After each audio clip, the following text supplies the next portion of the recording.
Play ಆಡ್ತಾನೆ ಇಲ್ಲ ಅಂತ ಅರ್ಥ ಅಲ್ವಾ? ಒಂದೇ ನಿಮಿಷದಲ್ಲಿ 100 ಕಣ್ ಕ್ಲೋಸ್ ಮಾಡ್ತಾರೆ ಅನ್ಸುತ್ತೆ. ತಲೆಗೆ ಹುಳ ಹೋಗಿದೆ ಈಗ. ಹೆಂಗೆ ಯಾರು ಹೋಗ್ಬೇಕಿತ್ತು? ರಕ್ಷಿತಾ ಹೇಗ್ ಸಾಧ್ಯ? ಅವರಿಗೆ ಆಬ್ವಿಯಸ್ಲಿ ಖುಷಿ ಆಗಿದೆ. ಖುಷಿ ಅಲ್ಲ, ಖುಷಿಗಿಂತ ಟೆನ್ಷನ್ ಆಗಿದೆ. ಹೇಗೆ? How is it possible? ಯಾಕಂದ್ರೆ ಅವ್ರಿಗೆ ಗೊತ್ತು ಅವ್ರು ಏನ್ ಆಟ ಆಡ್ತಾ ಇದಾರೆ. ನಾವ್ ಇಷ್ಟು ಲೇಸಿ ಆಗಿದ್ದೀವಿ. ಆಕ್ಟಿವ್ ಆಗಿದ್ದು ರಕ್ಷಿತಾ. ಹೆಂಗೆ ಸಾಧ್ಯ? ಏನಾಗ್ತಿದೆ? ನೆಕ್ಸ್ಟ್ ನಮ್ ಎಂಟ್ರಿ ನೋಡಿ ಮಾತ್ರ ತಲೆಲ್ಲ ಚೆರ್ಕೋತಾರ. ಪಾಪ ಲಾಜಿಕ್ ಸಿಗ್ತಲ್ಲ ಕಾವ್ಯ ಅವ್ರಿಗೆ. ಬೆಳಗ್ಗೆ 10:30.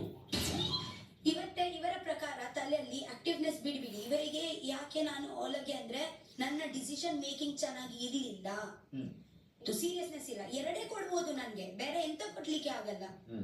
ಈಗ ಅಶ್ವಿನಿ ಮೇಡಮ್ ಎಲ್ಲ ಮುಂಚೆ ಕೆಲವರು ಮಿಸ್ಟೇಕ್ ಮಾಡಿದ್ರು, ಅದನ್ನ